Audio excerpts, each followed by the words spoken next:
안녕하세요. 세계 첩보계 동향을 전해드리는 정보인 기자입니다. 2024년 갑진년 새해가 밝았습니다. 여러분 새해 복 많이 받으시고요. 푸른 용의 해에 원하시는 소망 모두 이루시기 바랍니다. 새해 첫 주인 지난주에도 첩보계에서는 많은 일들이 있었는데요. 그 중에 주목할 소식들 전해드리겠습니다. 먼저 국내 소식입니다. 2024년 1월 1일부터는 국가정보원의 대공수사권이 경찰로 완전 이관됩니다. 이번 조치는 지난 문재인 정부에서 입법화돼 계도 기간을 거쳐 시행되는 것입니다. 그러나 윤석열 정부 들어 빚어진 이태원 오송 참사, 경찰국 신설 강행 등에 따른 전대미문의 파행과 최근 발생한 배우 이성균의 사망에 따른 책임론으로 경찰에 대한 국민적 불신이 높아진 상황에서 시행되는 것이라 우려가 적지 않은데요.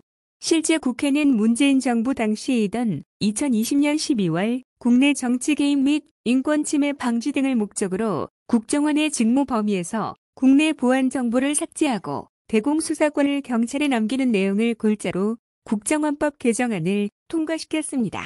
다만 통과 당시 3년의 유예 기간을 둬 국정원이 가진 시스템과 노하우를 이관하고 경찰도 조직을 개편해 인력을 증원하거나 재배치해왔습니다.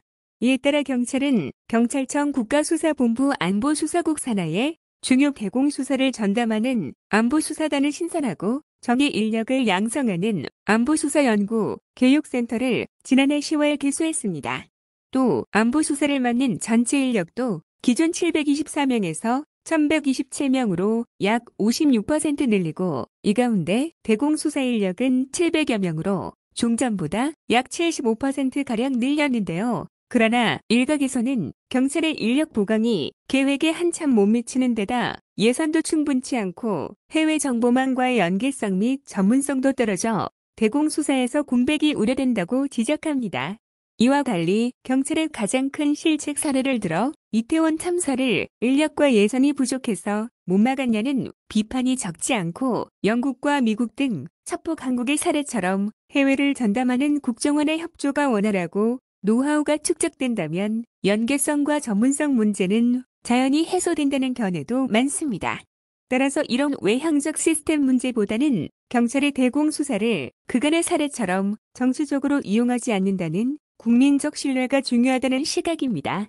이와 관련해 윤석열 문행정부 들어 시행령으로 법안을 무력화해왔는데 이번에도 시행령을 통해 제한적이지만 국정원을 대공수사에 참여시켜 영향력을 행사케 한 것이나 명확한 증거보다는 일방의 진술과 언론 플레이로 무죄 추정 원칙을 무시한 경찰의 수사 관행이 바뀌지 않는다면 아무리 많은 인력과 예산을 투입하고 좋은 시스템을 구축해도 국민적 불신에서 벗어날 수 없다는 지적입니다.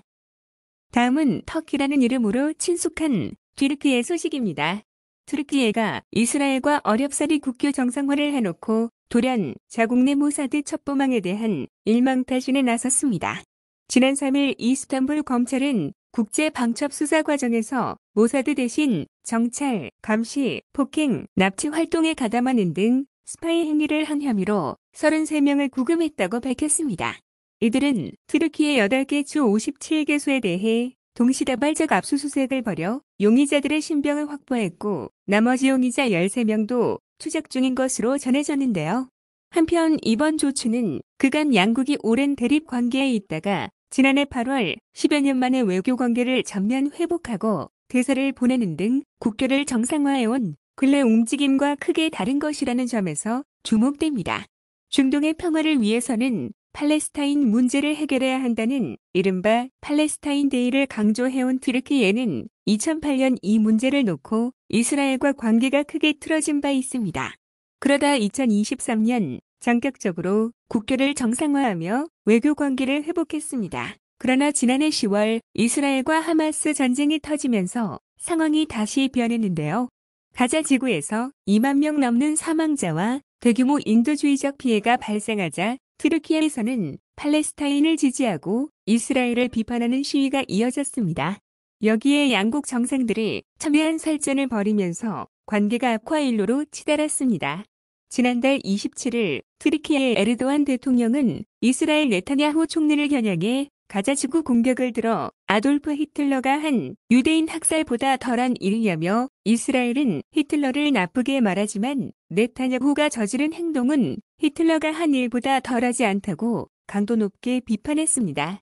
이스라엘군의 잔혹성을 고발하는 발언이면서도 2차 대전 당시에 대량 학살인 홀로코스트의 악몽이 있는 이스라엘에게는 트라우마가 작동할 수 있는 예민한 발언입니다.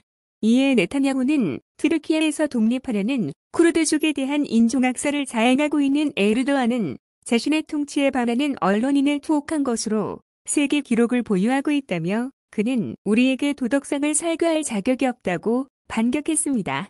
이번 트르키예 방국의 자국 내 모사드 첩보망 일망타지는 이런 양국 정상 간 날선 신경전과 무관치 않다는 분석입니다.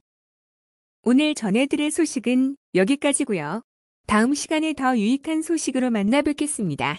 소식이 유익하셨다면 좋아요, 댓글, 그리고 구독도 부탁드리겠습니다.